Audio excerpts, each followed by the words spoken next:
যখন এর আগে তদন্ত হয়েছিল ওরা ওদের কাজ করতে এসেছিল, কিন্তু আমাকে জানালো সকালবেলায় যে আপনার বাড়িতে আমরা সার্চ ওয়ারেন্ট নিয়ে এসেছি, সার্চ করবো। আমরা করতে বাধা দিন, কারণ সেদিন 12ই জানুয়ারি ছিল।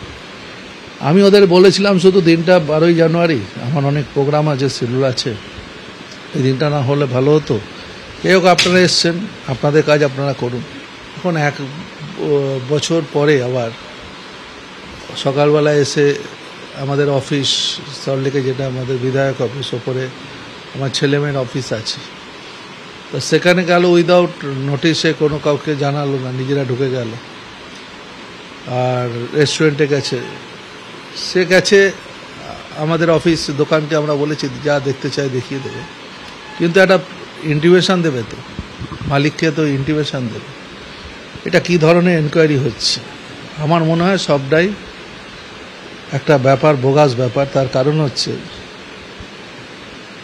সামনে নির্বাচন আছে, নির্বাচনের আগে যত পারো অপোজিশনকে, যারা এই রাজ্যে শাসন ক্ষমতা আছে, তাদেরকে যতটা পারো দুমড়ুস করো, চাপ দাও, নত স্বীকার করো।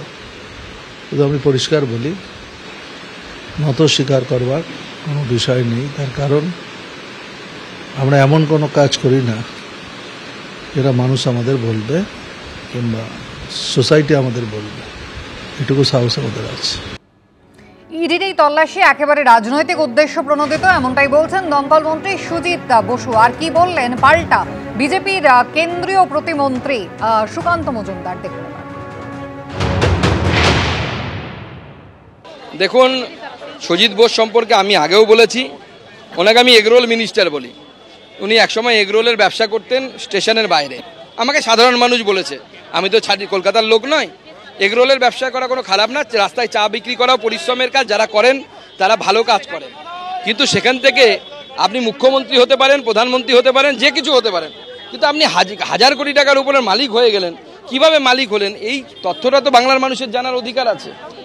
আজ সকাল থেকে সুজিত বসুর সল্টলেকের যে অফিস রয়েছে সেখানে ইডি আধিকারিকরা তারা তল্লাশি করছেন। আর সেই অফিসের নিরাপত্তা রক্ষী তিনি কি জানিয়েছেন, দেখুন।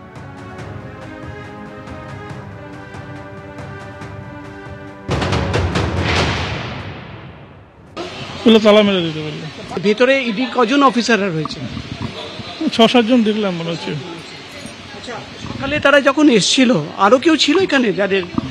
না, ভেতরে কেউ এয়ারটেকার ছাড়া আর 2জন সিকিউরিটি ছাড়া কেউ নেই। বাড়িতে কেউ থাকে নাকি শুধু অফিস? না, কেউ থাকে না। আমাদের ফোন টোন আসার সাথে সাথে নিয়ে নিয়েছে, আমাদের ফোনগুলো সব নিয়ে নিয়েছে। ওই ইডির লোকেরা সব ভেতরে আসে। না, ডেলি আসে না। অন্যদিন আসলে আবার খানিকক্ষণ থেকে চলে যাবে। হ্যাঁ, এই প্রথম কিন্তু নয়, দমকল মন্ত্রী সুজিত বসুর আজকে সল্টলেকের অফিস এবং লেক টাউনের রেস্তোরাঁয় পৌঁছেছেন ইডি আধিকারিকরা। তবে প্রায় 21 মাস আগে 2024 সালের 12ই জানুয়ারি দমকল মন্ত্রী সুজিত বসুর বাড়িতে ইডি আধিকারিকরা পৌঁছে যান। প্রায় 14 ঘন্টা ধরে তার একাধিক বাড়িতে তল্লাশি চলে, বাড়ির সদস্যদের সঙ্গে কথাও বলেন ইডি আধিকারিকরা। সুজিত বসু যে সময় দক্ষিণ দমদম পুরসভার ভাইস চেয়ারম্যান ছিলেন তখন হয়েছে নিয়োগ দুর্নীতি। সেই সময় পুরসভার নিয়োগের সব বরাত পেত অয়নশীলের সংস্থা ABS ইনফোজোন। নিয়োগ দুর্নীতিতে উদ্ধার হওয়া নথি, ডিজিটাল এভিডেন্সকে সামনে রেখে মন্ত্রীকে সেই সময় জিজ্ঞাসাবাদ করা হয়। অয়নশীল নিতাই দত্তের দেওয়া বয়ানকে সামনে রেখে সুজিত বসুকে জিজ্ঞাসাবাদ করা হয়েছিল।